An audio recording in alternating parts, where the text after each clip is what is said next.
আসসালামু আলাইকুম রহমতুল্লাহি ওয়া বারাকাতুহু। সম্মানিত দর্শক,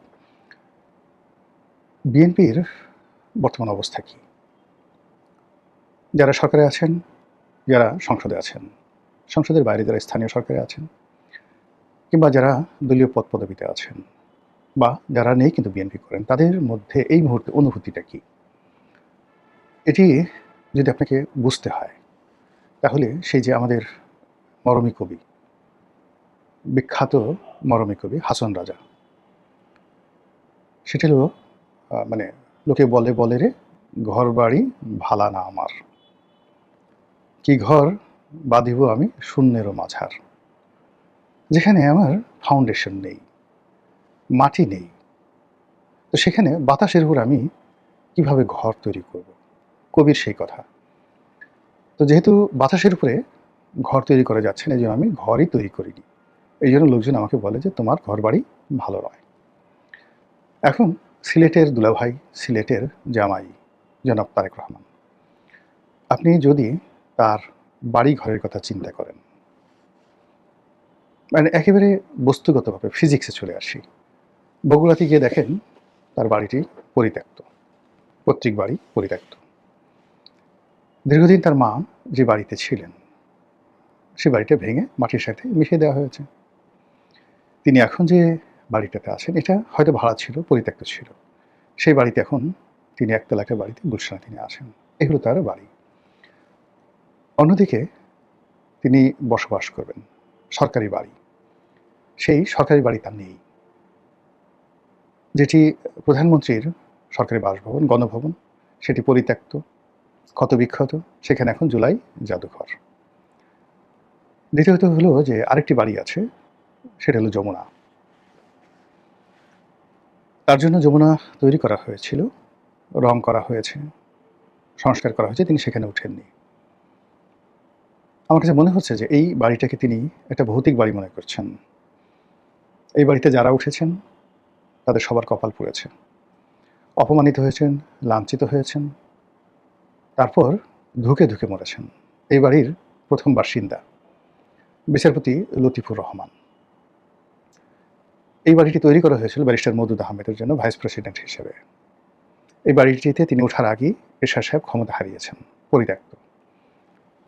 তারপর লতিফুর রহমান সাহেবের পর এই বাড়িতে উঠেছেন শেখ হাসিনা।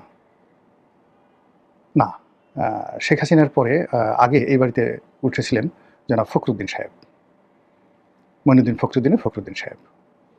ফখরুদ্দিন সাহেবের ব্যাপারে তো আপনি জানেন। এরপর শেখ হাসিনা যে কদিন এই বাড়িতে ছিলেন, ঠিক সেই সময়টাতেই বিডিআর মিউটিনি হয়। তার জীবন নিয়ে টানাটানি সেই দিন। কী যে একটা দুরবস্থা যমুনার বাসিন্দারা সেদিন বুঝেন। তারপর শেখ হাসিনা গেলেন, ওখান থেকে গিয়ে গণভবনে উঠলেন, আর কোনোদিন মানে যমুনার দরজা আর খুলেনি ১৭ বছরে। এরপর যমুনার বাসিন্দা হলেন ডক্টর মোহাম্মদ ইউনূস। এবং এই সময় কেবলমাত্র এখানে বসবাস করার কারণে তার উপর যে জিনের আসর হয়েছে, তার উপর যে ভূত প্রেতের আসর হয়েছে, তার উপর যে পেত্নীর আসর হয়েছে, মৎস্যকন্যা, মেসোভূত, এরকম আমরা গ্রাম বাংলাতে যে সমস্ত কুসংস্কারে বিশ্বাসী, সেগুলো যদি আপনি চিন্তা করেন, তাহলে দেখবেন যে কেবলমাত্র এই বাড়ির সংস্পর্শে আসার কারণে তার জীবন গেছে, যৌবন গেছে, সারা জীবনের অর্জন গেছে। সমস্ত মানুষের ঘৃণা এবং ক্রোধ তাকে তাড়িত করছে। কাজেই এতগুলো উদাহরণ, একটা সিঙ্গেল লোক এখান থেকে সসম্মানে বেরোতে পারেননি। যারা এই বাড়ির বাসিন্দা ছিলেন, সিঙ্গেল লোক সসম্মানে মরতে পারেননি। কাজেই সেই বাড়িতে তারেক রহমান সাহেব উঠবেন বা উঠবেন না, এটা নিয়ে তার একটা সংস্কার থাকতে পারে। একজন ঘনিষ্ঠ ব্যক্তি তাকে জিজ্ঞাসা করেছিলেন যে তিনি যমুনাতে কেন উঠছেন না। তিনি বলছিলেন যে এটা তো আমার ইচ্ছা না, অনেকের ইচ্ছে, এমনকি আবার বিড়ালটারও ইচ্ছা আছে। আপনারা জানেন যে বিড়াল খুবই সংবেদনশীল প্রাণী।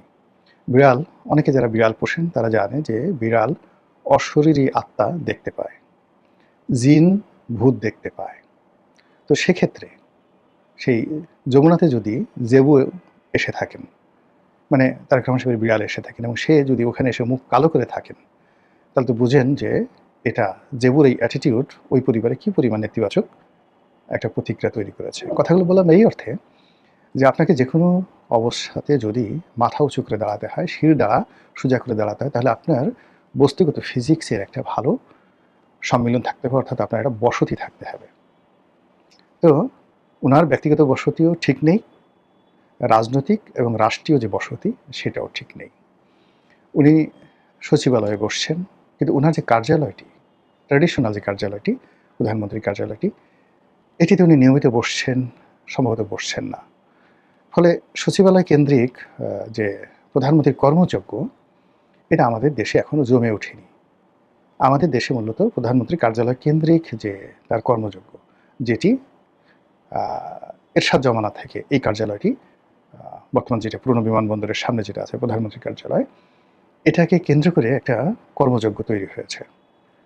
দুর্ভাগ্যজনক হলেও সত্যি যে এই অফিসটিকে যেদিন শেখ হাসিনা এই অফিসটিকে ত্যাগ করেছেন এবং গণভবনে পরিপূর্ণ সময় দিয়েছেন, বিশেষ করে করোনার সময়, তখন থেকে তিনি আমলাতন্ত্রের একটা চক্করে পড়ে গেছেন এবং যাকে বলা হয় বিপদ আপদ বালা মুসিবত থেকে শুরু করে যে কি বলা হয় অরাজনৈতিক শক্তি তার উপর ভর করেছে, তাকে গৃহবন্দী করে ফেলেছে। একইভাবে এই অফিসটিকে ডক্টর মোহাম্মদ ইউনূস ওন করেননি, তিনিও এই অফিসটিকে ওন করেনি, ফলে তারও বরকত চলে গেছে। একই অবস্থা এখন তারেক রহমান সাহেবের সরকারি কর্মযোগের ক্ষেত্রে, মানে তিনি খুব দৌড়াদৌড়ি করছেন, অনেক কিছু করছেন, কিন্তু তার যে মূলত যে চেইন অফ কমান্ড, প্রধানমন্ত্রীর কার্যালয়ের চেইন অফ কমান্ড, সেই চেইন অফ কমান্ডটা মূলত ওই অফিস কেন্দ্রিক, প্রধানমন্ত্রীর কার্যালয় কেন্দ্রিক, যে কার্যালয়টা সচিবালয় কনভেনশনাল, কিন্তু তার একটা আলাদা কার্যালয়। সেই কার্যালয়টা তিনি এখনও পর্যন্ত আলোকিত করতে পারেননি, শুরুই হয়নি, নট ইয়েট। আর সচিবালয় তার যে কার্যালয়টা, যেটা পূর্ণ টাইম তিনি করার চেষ্টা করছেন, এটা অন্ততপক্ষে 10 বছর লাগবে। এখানে যদি একজন মানে ওই অফিসটাকে পরিত্যক্ত ঘোষণা করে যদি সচিবালয়ে তারেক রহমান সাহেব টানা 10 বছর বসেন, তাহলে ভবিষ্যতে জাইমা রহমান এসে বা জুবাইদুর রহমান এসে এটাকে একটা নতুন অফিস করতে পারবেন। কিন্তু এখন পর্যন্ত রাষ্ট্রযন্ত্রের কাজ, ফাইল যেভাবে চলাচল করে, যেভাবে আমলাতন্ত্র অভ্যস্ত, সেটা হলো ওই তেজগাঁও অফিস কেন্দ্রিক। সেখান থেকে তারেক রহমান সাহেব এবং ইউনূস সাহেব কোনো সাপোর্ট এখন পর্যন্ত পাচ্ছেন না। এরপরে সংসদ, সংসদে সরকার দলের যারা লোকজন আছেন, এখানে আসলে বলতে গেলে সংসদ বলতে এখন সালাউদ্দিন সাহেব, এখানে প্রধানমন্ত্রী আছেন বা নেই ডাজ নট ম্যাটার, সালাউদ্দিন সাহেব আছেন কি নেই এটা ম্যাটার করে। প্রধানমন্ত্রী কী বললেন না বললেন এটা ম্যাটার করার চাইতে এখন সালাউদ্দিন সাহেব কী বললেন না বললেন এটা ম্যাটার করে, একমাত্র সালাউদ্দিন সাহেব। আবার অন্যদিকে সরকারি দলের অ্যাগেনস্টে যারা বসে আছেন, একমাত্র রুমিন ফারহানা ছাড়া আর কাউকে কোনো অবস্থাতেই বিরোধী দল বলে মনে হচ্ছে না। মনে হচ্ছে এরা আমাদের মামা, এরা আমাদের চাচা, মানে সরকারি দলের মামা, সরকারি দলের চাচা, সরকারি দলের খালু, দুলাভাই, শ্যালক, ভগ্নিপতি ইত্যাদি, কিন্তু প্রতিদ্বন্দ্বী মনে হচ্ছে না। এটা মনে হচ্ছে না কেন? এটার কোনো কারণ নেই, কিন্তু আমরা দেখে মানে আপনি দুটো বাঘ লড়াই করছে, ওটার একটা দৃশ্য, আর একটা বাঘ এবং একটা অন্য বাঘের সাথে সামঞ্জস্যপূর্ণ, আমি কোনো প্রাণীর নাম বললাম না। এবার দেখা গেল যে আপনি একটা বাঘ, সুন্দরবনের বাঘ, হঠাৎ করে দেখলেন যে সেখানে ছাগল গিয়ে সুন্দরভাবে বাঘে চাটে ছাগলের গাল। দেশে আইলো বর্ষাকাল, বাঘে চাটে ছাগলের গাল। সংসদের কথাবার্তা শুনলে ঠিক ওইরকম মনে হয়। শেখ হাসিনার সংসদে যেটা ছিল এটা সার্কাস্টিক ছিল, ওটাকে একটা সার্কাস মনে হতো, কিন্তু সার্কাসের মধ্যে বাঘের গলার মধ্যে হাত দেওয়া হয়, হাতির অন্ডকোষ চেপে ধরা হয়, হাতির মুখের মধ্যে মানুষ মুখ ঢুকিয়ে দেয়, এরগুলোকে সার্কাস্টিক বলা হয়। কিন্তু সার্কাসের মধ্যে কোনো বাঘের গাল ছাগলে চেটে দিয়েছে এইরকম কোনো ঘটনা কিন্তু আমরা দেখিনি। কাজেই শেখ হাসিনার যে সার্কাস্টিক সংসদ ছিল, এটা এখন বর্ষাকালের সংসদ হয়ে গেছে, যেটাকে দেখলে মনে হচ্ছে ছাগলে চাটে বাঘের গাল, এটা আমাদের মনে হচ্ছে। এখন এর জন্য আপনি আমাকে রাগ হতে পারেন, সমালোচনা করতে পারেন, কিন্তু আমার মনে হচ্ছে আমার মতো বহু মানুষ এরকম মনে হচ্ছে। তো এই অবস্থাতে কী হচ্ছে, সরকারের যে হৃদস্পন্দন, প্রাণস্পন্দন, এই প্রাণস্পন্দন কাজ করছে না, রক্ত সঞ্চালন হচ্ছে না, আমলাতান্ত্রিক জটিলতা দেখা দিচ্ছে, দলের ভিতরে বাইরে ভুল বোঝাবুঝি হচ্ছে। এর বাইরে যেটা একেবারে বাস্তব কতগুলো সমস্যা, তারেক রহমান সাহেব 15-16 বছর দেশের বাইরে ছিলেন, তাকে একটা নতুন পরিবেশ পরিস্থিতি, আমি যেমন ধরেন বহুদিন লন্ডনে ছিলাম, কিন্তু এখন গিয়ে আমি লন্ডন চিনব না, আমি আমেরিকাতে ছিলাম, কথার কথা স্ক্যান্ডিনেভিয়ান কান্ট্রিগুলোতে ছিলাম, কিন্তু একটা রাস্তার নামও কিন্তু আমার এখন আর মনে নেই। আমি নিজে স্মরণ করার চেষ্টা করি, এমনকি অনেক বন্ধুবান্ধব খুব ঘনিষ্ঠ ছিল যাদের সঙ্গে, তাদের নামও মনে আসছে না, চেহারাও অনেকের মনে আসছে না। তো সেক্ষেত্রে ১৭ বছর উনি অনবরত দেশের বাইরে ছিলেন। ফলে এখানে এসে সবার সাথে তার সম্পর্ক করা, অ্যাডাপশন করা, বাংলার পরিবেশ আ বোঝা এটা উনার পক্ষে সম্ভব ন্যাচারালি হচ্ছে না। আর এই জায়গাটা দখল করে রেখেছে ৩ শ্রেণীর মানুষ। ১ নম্বরে লন্ডনে উনার সাথে যারা সঙ্গী সাথী ছিলেন তারা। ২ নম্বর হলো পারিবারিকভাবে তারা যারা ওয়েল কানেক্টেড ছিলেন। ৩ নম্বর হলো ধড়িবাজ প্রকৃতির খুব মিষ্টি, মিষ্টি কথাবার্তা বলে আর মানুষকে কনফিউজড করতে ফেলে মুনাফিক টাইপের কিছু লোক যারা মানে ম্যাজিক্যাল কিছু কথাবার্তা বলে, জাদুকরী কিছু কথাবার্তা বলে মুহূর্তের মধ্যে আপনার ভিতরে একটা বিস্ময় তৈরি করে ফেলতে পারে। এইরকম কিছু লোক প্রধানমন্ত্রীর কার্যালয়, প্রধানমন্ত্রীর অফিস, প্রধানমন্ত্রীর ব্যক্তিগত যে বলয়, সেই জায়গাতে এই লোকগুলো ঢুকে গেছে। ফলে এই ৩ শ্রেণীর দাপটে যারা বিএনপির ত্যাগী, পরীক্ষিত, তারা কাছে ভিড়তে পারছে না। বেশিরভাগ বিএনপির যারা নেতাকর্মী, তারা দল থেকে নিজেদেরকে নিবৃত রেখেছে। অনেকে মন ভার করে বসে আছে। বিএনপির অফিসগুলো গিয়ে দেখেন খা, খা করে। কোনো লোকজন নেই। বিএনপির যে সমস্ত নেতা রয়েছেন, মানে যখন একটা সরকারের স্বাভাবিক গতি থাকে, স্পন্দন থাকে, সেখানে আপনি পদপদবীতে থাকেন বা না থাকেন, বাড়ির সামনে শত, শত মানুষের ভিড় থাকে। আপনি ধরুন শেখ সেলিম যখন মন্ত্রী আ ছিলেন না, মন্ত্রী জাস্ট একজন সংসদ সদস্য বা শেখ হেলাল, মানে এদের যে ক্ষমতাগুলো আছে, বারিধারাতে গিয়ে বা শেখ হেলালের বাড়ির সামনে গিয়ে দেখেন অন্ততপক্ষে বৃষ্টির দিনে দেখা করার জন্য ৫০০ লোক লাইন দিয়ে রাস্তায় দাঁড়িয়ে থাকত। এটা হলো একটা ক্ষমতার কেন্দ্র। আপনি যখন ৯৬ সনে স্বরাষ্ট্রমন্ত্রী ছিলেন নাসিম সাহেব, তোফায়েল আহমেদ ছিলেন তখন বাণিজ্য মন্ত্রী। মানে আমি এমনও ঘটনা গেছে সকাল ৭টার সময় বাসায় গিয়ে দেখি তোফায়েল সাহেবের বাসা অন্তত ভিতরে বাইরে মিলে ১,০০০ লোক দাঁড়ানো। নাসিম সাহেবের বাসা দোতলা নিচতলায় মিলিয়ে আরও ১,০০০ লোক দাঁড়ানো। এবং একদিন গিয়ে দেখি যে তার সাথে দেখা করার জন্য আসছেন ওই যে জাহেদ মালেক ছিল যে স্বাস্থ্যমন্ত্রী। তো জাহেদ মালিকের বাবা কর্নেল মালেক, যিনি ঢাকার মেয়র ছিলেন, তার মতো মানুষ একটা মার্সিডিজ গাড়িতে করে এসে তিনি দেখা করতে আসছেন। তো ১.৫ থেকে ২ ঘন্টা তিনি রাস্তায় দাঁড়িয়ে আছেন, গাড়ি এসি ছেড়ে তার মধ্যে তিনি অপেক্ষা করছেন, ভিতরে ঢুকতে পারছেন না। তো এরকম যখন প্রাণের একটা স্পন্দন থাকে, তখন যে কোনো রাজনৈতিক যারা পোর্টফোলিও ব্যক্তিত্ব, পাওয়ারফুল মিনিস্টার, তাদেরকে ঘিরে এরকম অবস্থা হয়। এখন গিয়ে দেখেন তো এই সরকারের মানে কোন মন্ত্রী, কোন এমপির এরকম পাবলিক রিলেশন আছে, জনগণ তাদের কাছে যাচ্ছে? কোথাও যাচ্ছে না। এর ফলে কি হলো? দলের মধ্যে এক ধরনের হতাশা দেখা দিয়েছে। দলের মধ্যে এক ধরনের যাকে বলা হয় উদ্বেগ এবং উৎকণ্ঠা দেখা দিয়েছে। দলের যারা পরীক্ষিত লোকজন তাদের মধ্যে অভিমান দেখা দিয়েছে এবং এই অভিমান দলটিকে সর্বনাশ করে ছাড়বে।